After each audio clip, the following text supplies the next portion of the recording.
Okay. Okay, ready? Yeah, hold on. Let me fix my hair. Are you good now? Yeah. Okay. Okay. Hi friends, welcome back to Hope Cottage. Thanks so much for stopping by. Today I have a special guest, my dear husband Jamie. We are going to do a video for you guys on beginning prepping. So this is our second year of really doing like extra preps for situations in which we find ourselves in need of extra preps. So we have learned quite a bit in our last couple of years. I would say we're not necessarily beginners anymore, but we're nowhere near experts or anything like that. So, but we know that we are kind of in a place where we're ready to take some further steps on from what we're doing. So this is the beginning of several videos in a series I'm going to do for you all this spring to just kind of talk about some of the things that we've learned over the last couple of years regarding mostly food preparation. But I wanted to do this one today because I want to talk a little bit about what to do if your husband does not see eye to eye with you regarding preps or, you know, whatever emergency preparedness sort of things. My husband and I do agree that it is very important and that there are steps that need to be taken, but we have different ideas about what those steps are, what our roles are, etc., etc. So I wanted to start out the video by doing we did a little questionnaire. We haven't seen each other's answers. And so we are going to go over that questionnaire today with you guys at the beginning of this video, and then after we're finished with the questionnaire part, Jamie will leave the room and I'm going to talk to you ladies just about what to do if you have different perspectives from your husband on how to prepare for emergency situations and just to have an overall preparedness mindset. Okay, so without further ado, let's get started on our questionnaire. It's a lot harder to do this when you're in the room. Oh, also, as we are speaking, if you think of anything you would like us to cover in future videos, be sure to leave something in the comments so that I know I can write it down and make a plan. Alright, so moving on to, let me get my computer here ready. That's not it. That's not it. That's not it. That's not it. Hold on. You have it? Yes, I have it. There it is. Yeah. Okay. Alright, so I made up this little questionnaire. Like I said, we have not seen each other's answers, so this will be the first time. Alright, number 1. On a scale of 1 to 10, 1 being bad, 10 being awesome, how do you think we rate in overall emergency preparedness? Do you want to start with that one? Yeah, I'll start that one. Okay. I think that we rate as a 2. Okay. That's all Oh, you okay. wanted me All to right. answer. Sorry, I elaborated. All right, a 2. All right, that sounds promising. All right, so I actually gave us a 3. Oh. Well, I'll explain. Okay, so I gave us a 3 because I think that we could handle like temperature stuff just fine. Like we live in the Ozarks, a pretty mild climate. Thank you. And we have a wood stove and we have woods, so we can stay warm, and there is no helping the heat anyway, so that's just kind of a pointless situation. But we probably have enough food for like a few months, but there are 10 of us at home, so that, you know, we've got to take that into consideration. We do have a good food supply, but there's just a lot of us. And then we're not like super great at gardening yet, so we don't probably have enough water even for like a day. You know, we don't have like a water source. I'm not really sure about like defense, if we have like defense, or where we are with that.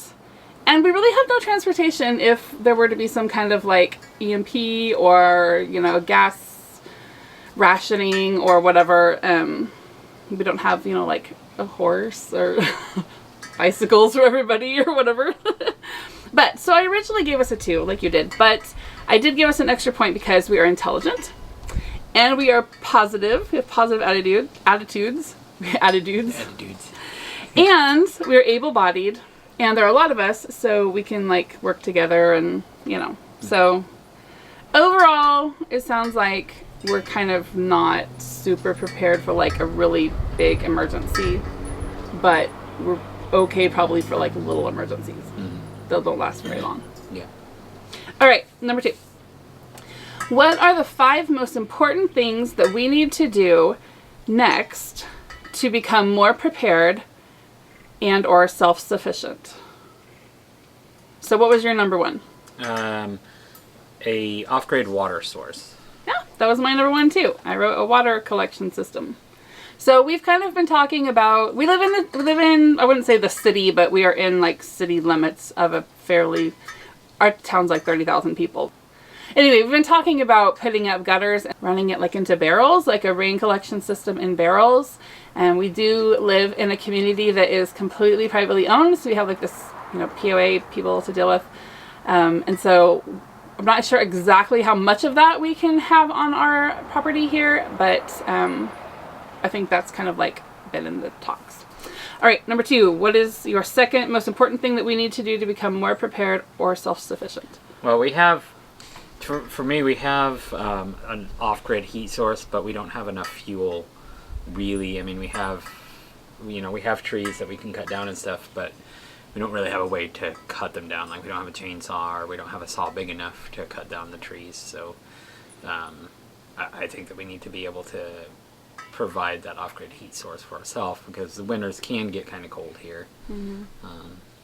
Yeah. So that kind of goes with my number 2 also. I put procure a chainsaw. Because if we have a chainsaw, well, we're really on the same page. We've been married a long time. I'm looking out and there are like zillions of trees. We just need a way to knock them down and chop them up. Yeah. All right, good. All right, number 3.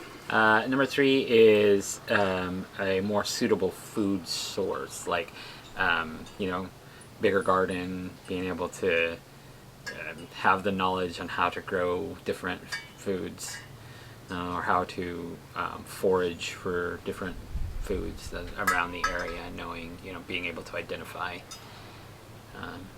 things that you can eat that you might not be able to get in the store, or you might not be able to go to the store and get food. So what do we have around us that we can eat? Right. So I think you read my answers. My number 3 also is plan and build a bigger garden. Okay. So, yeah. Yeah. All right, number 4.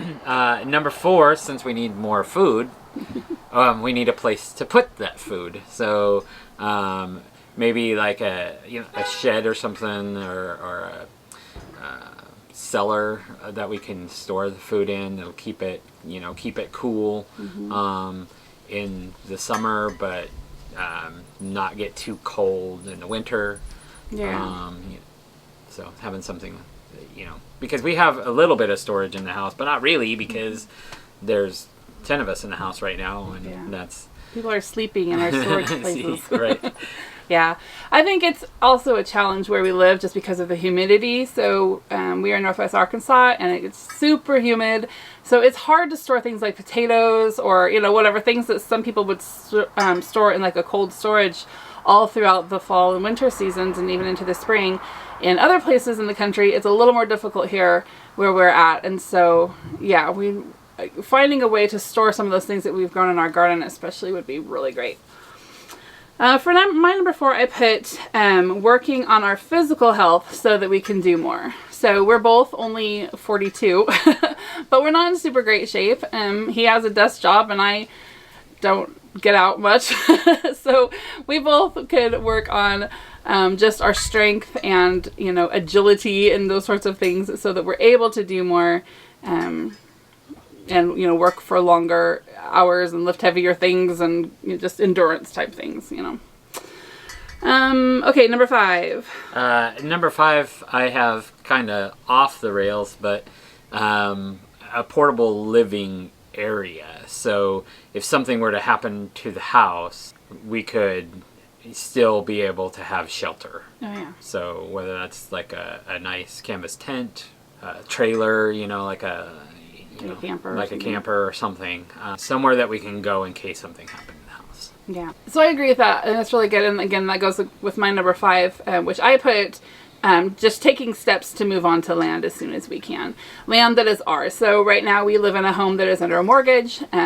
So we We've got some good equity in it, but it's not because we've been here very long. It's just because the area that we live in is really growing rapidly. And so all of the housing, prices are going up. And so our house has quite a bit of equity in it.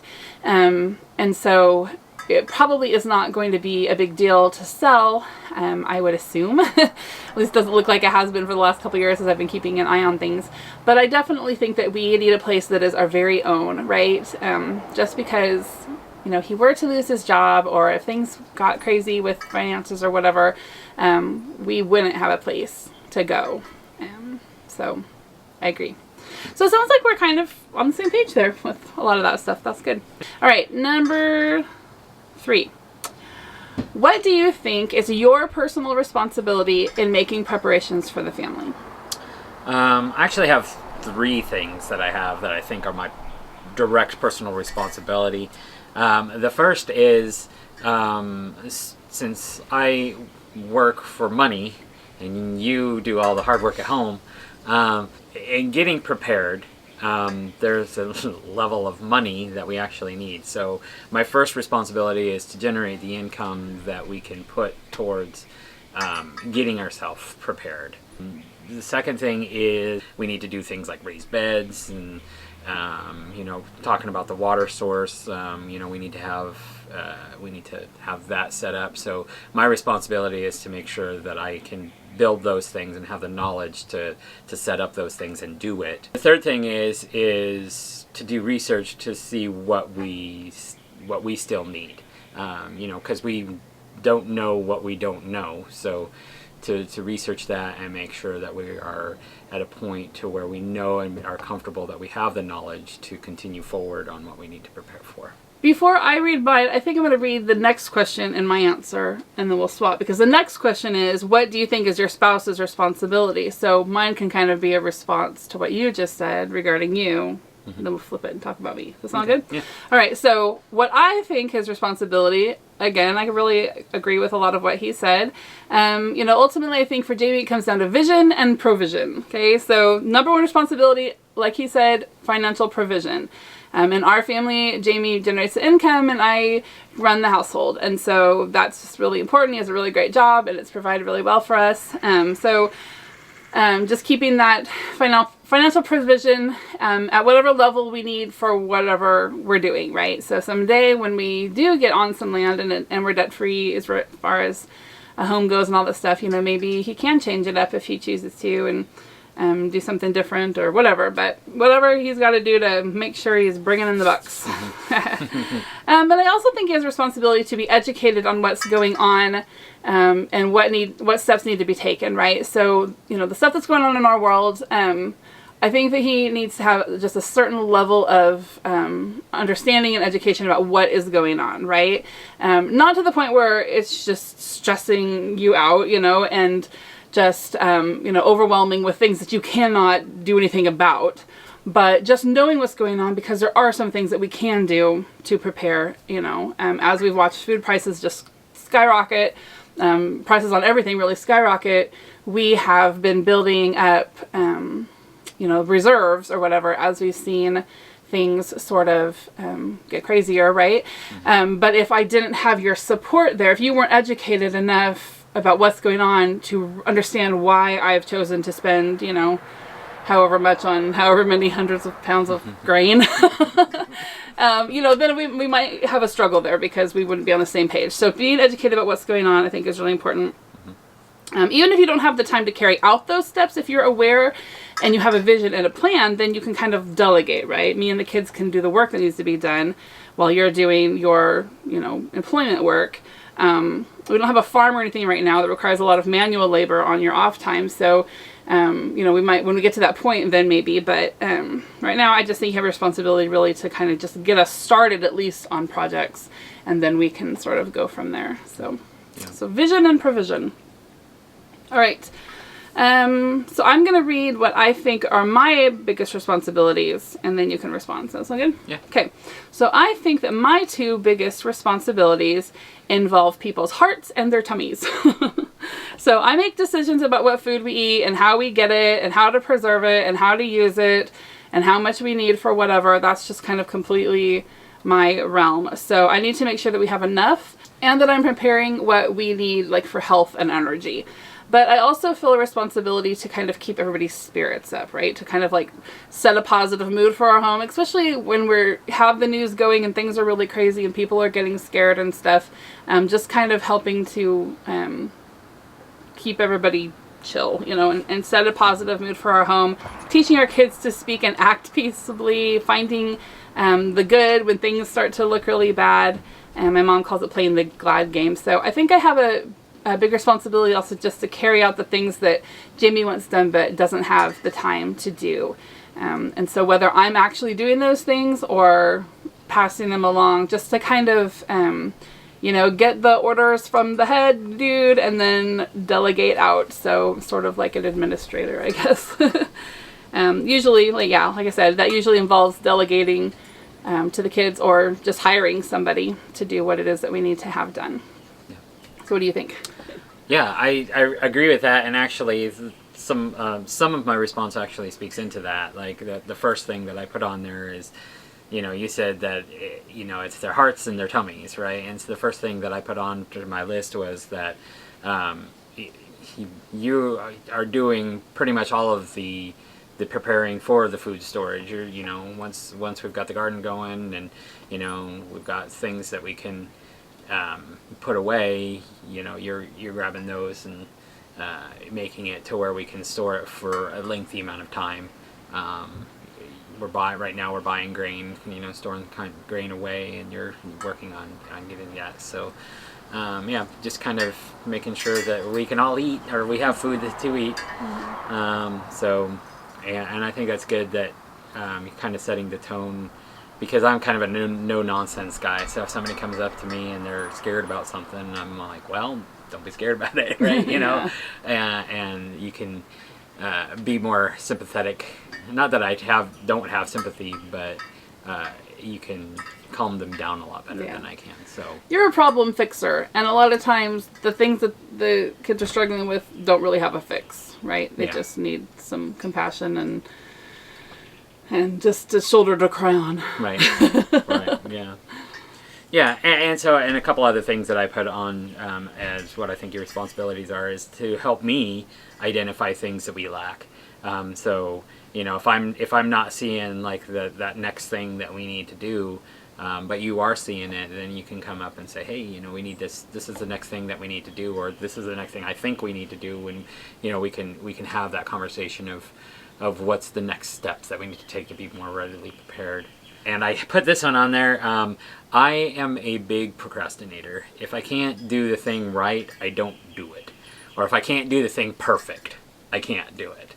And so I think that one of your responsibilities is to get out the cattle prod and start poking me. You know? You guys have it. You have evidence right there.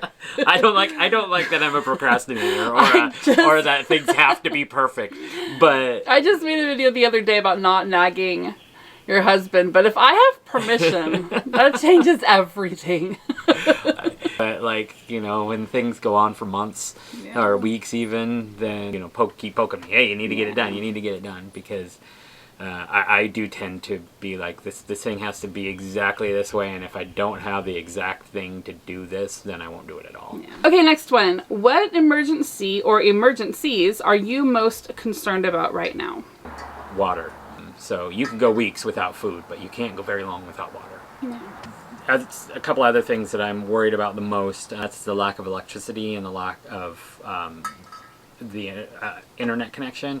If we lose electricity and lose internet completely, then my source of income is completely gone. So with me, yes, my first concern is also water. Like you said, we do have a lake across the street, but it's not like spring fed or anything. I think it's just like people made. and they just actually have had it drained over the last few months and stuff. So who knows, you know, what would happen in the case of an emergency, but it would probably get pretty gross pretty fast.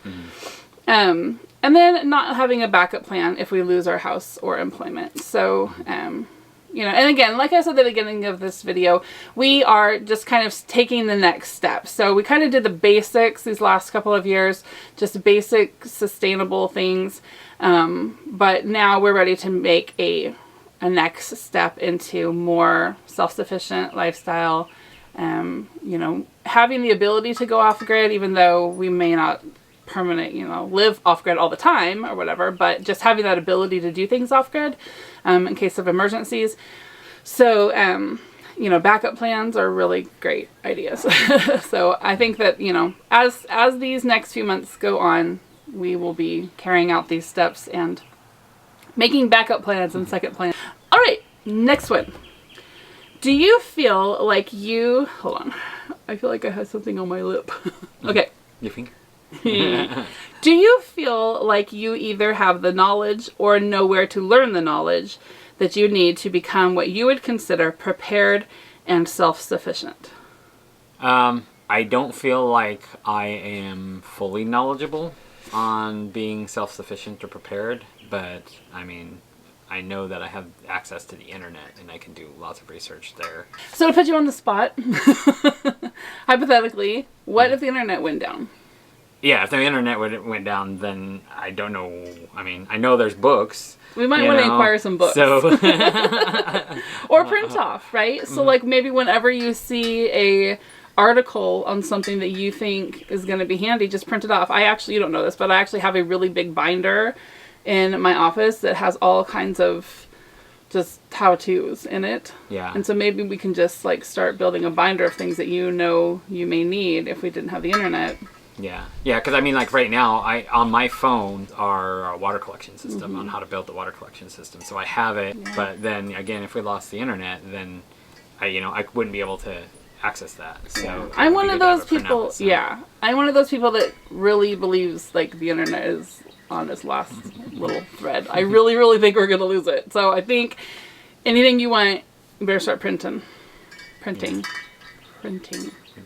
I don't think that we're going to lose the internet, but I think that control of the internet is could be a big deal. Yeah, I agree with that too. Yeah. So I mean, there's already countries that that control what is fed into the internet, what their citizens can see and not see, what kind of information they can get. Yeah, censorship. And so that can happen here as well. Yeah. All right, well, my answer, do you feel like you have the knowledge or know where to learn the knowledge? I put yes, definitely. So maybe I'm just maybe it's all a pipe dream, I don't know. But my parents were they were like extreme outdoor people. But we were also broke all the time, so we kind of had to learn about, making do. Like I've ate a lot of butter and sugar sandwiches in my day. So I feel like I have kind of a natural inclination toward doing things in a simple or an old-fashioned way. We kind of laugh because he is a computer software programmer. He's always up on the latest, most newest, modernist technology. He's always got to replace his phone and his laptop and his whatever. And I am just like, so with every step he makes forward in modernity, I am making like 5 steps backward. So I am trying to learn the old ways, and I really like to do things from scratch and by hand and kind of the long route. So I feel like that's just kind of in me. I feel like I have kind of a natural ability and understanding to sort of problem solve when it comes to the things of the home. Not with everything, but with the things of the home, I kind of think that I do. I often say, we'll just figure it out, and we usually do just figure it out. But one thing that I'm not at all familiar with is like raising animals or butchering animals. I've never lived like on a farm that had farm animals. So I probably, I've been in the presence of people gutting deer, but that's about it. Or, fish. I can cut fish really great. So it's fish and veggies for us if everything goes down until we learn how to butcher. But for the most part, I feel pretty confident. If I can find the resources, I feel confident in being able to work it out and make something happen. Yeah. I think that I could butcher a deer. I don't think that I could do a cow or sheep or anything like that. But once you did a deer, yeah, you could probably do another animal. It's basics. Yeah. Kind of the same. So anyway, maybe I'm going to print that out.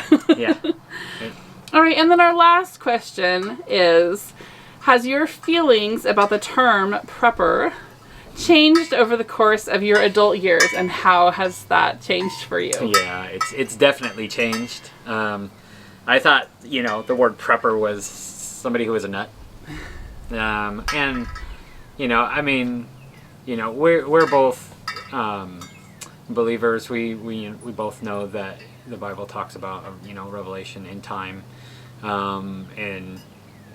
But I've always been taught pre-tribulation, so I always thought there's no reason to prep because, the world is going to go crazy, but when the world goes crazy, we're out of here. As I've grown older, even if there still is a pre-tribulation or, pre-tribulation rapture, there's still a whole lot that can happen before that we might need to be prepared for. I think that it's wise to be prepared. Yep. I agree with you. So yeah, I used to think they were tinfoil hat weirdos too.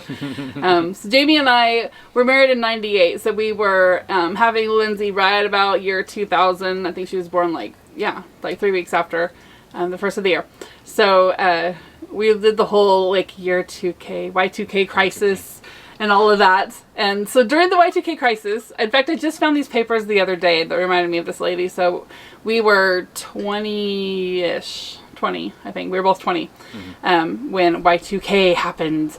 And for those of you who are young and have no idea what I'm talking about, there was this threat of all the computers in the world crashing simultaneously at midnight on the year 2000. And you guys just look it up, Wikipedia, you'll figure it out. But anyway, so I don't remember being really afraid, but I think that we were probably too ignorant to be really afraid. But it was actually kind of just ignorance that made people afraid of that in the first place, because we really didn't understand how computers worked in those days. But anyway, so I remember this lady came to our church, and she was talking about prepping, right? And so she, the first, I was 20, so when I first saw her, my first thoughts were that, that she was odd, because she was wearing a head covering, and she had a denim skirt on, which you can't see, but anyway. And she, homeschooled her children and all these things. She was living on the land sort of a person, and she would buy her wheat berries whole and grind them herself. And she was canning and teaching, talking about how to make your own butter and all that kind of stuff. And I just thought, oh my goodness, this lady's such a kook. So it was a really entertaining little, talk that she did for us, because everybody else probably who was there and was actually smart and more mature than us, were gaining a lot of wisdom and, stuff, a lot of knowledge from this lady. And Jamie and I were just kind of this is so weird, and so we probably left and went and bought Burger King or something. Probably. Yeah, and didn't give it another thought. But I did save the papers. And so when I pulled that back up, it was all stuff I'm doing, right? It was all how to store your grain in a gallon, 5-gallon bucket with Mylar bags and all this stuff. And so it's just really funny. I wish I could go talk to that lady now, because I want to be her. I kind of am her.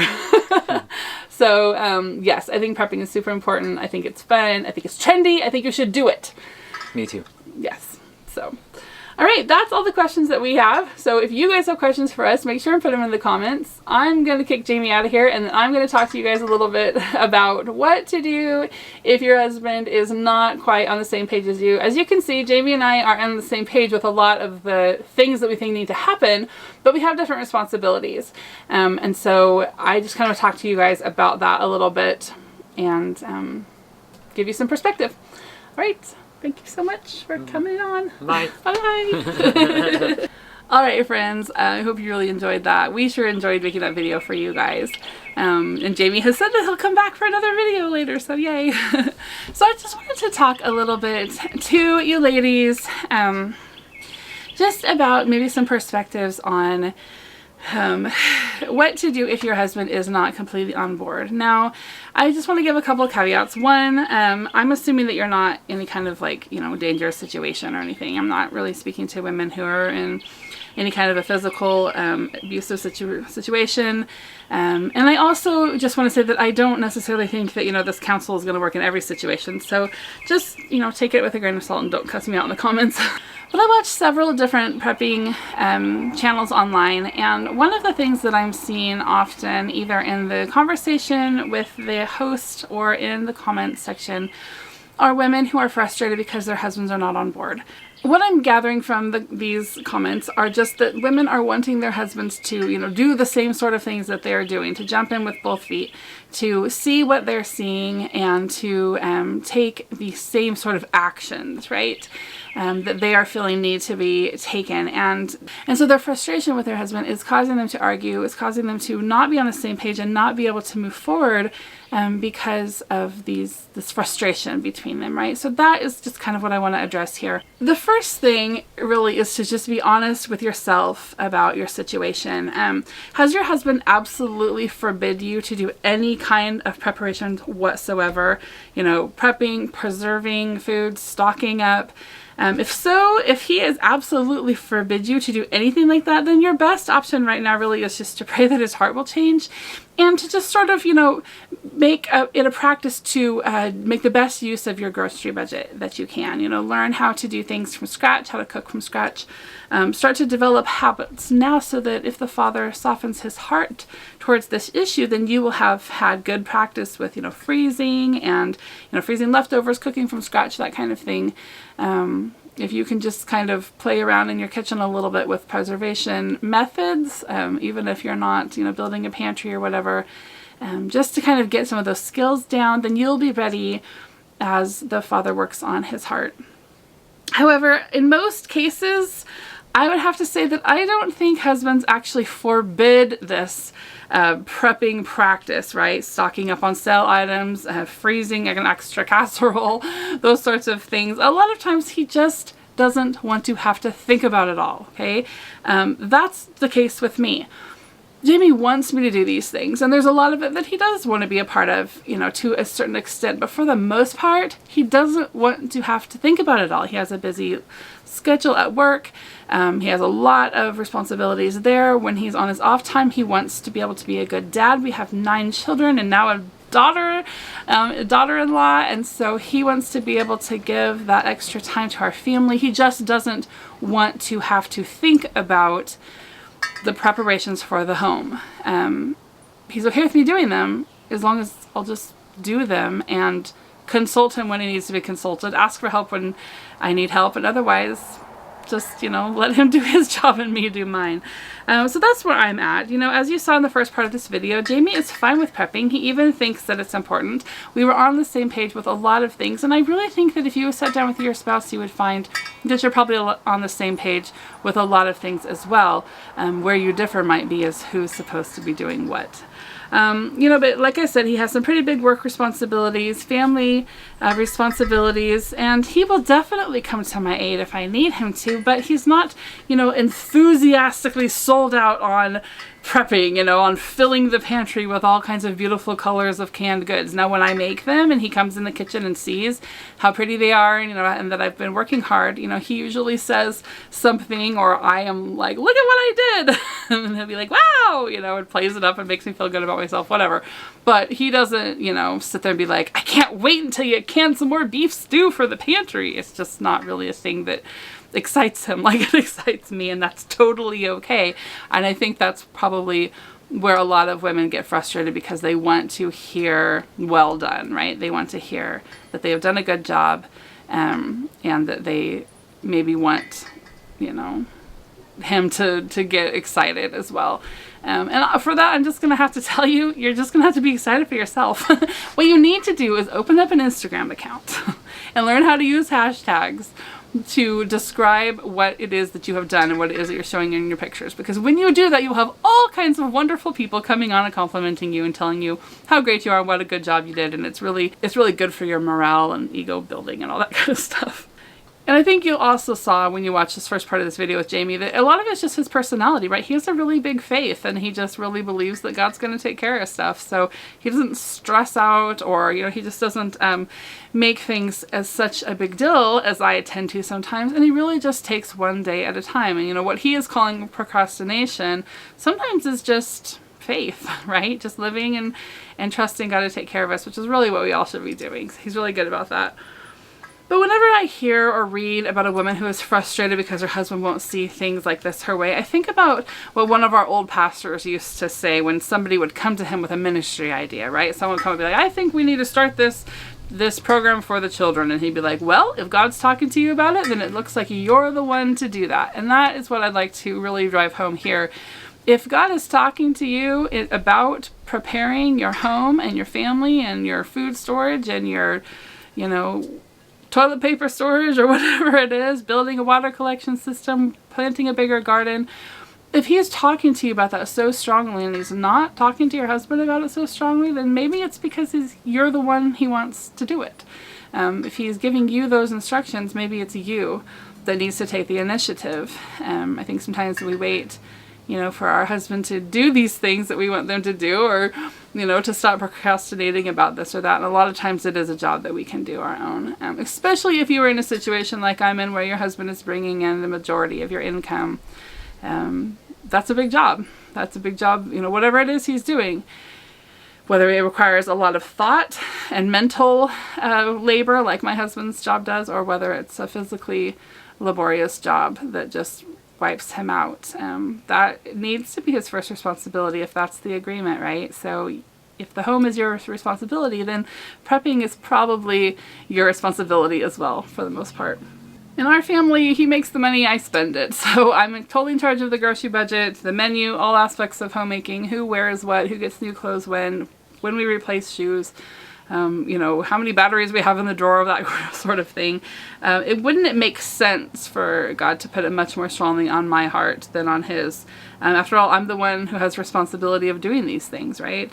My husband has a lot of stress at work. He doesn't need to be doing my job as well. So I love to watch all of the prepping videos and the apocalyptic news and the warnings and all the stuff. I can get really caught up in all of this stuff, but I think that I do a pretty good job of sifting through, you know, and using important information to help get us prepared.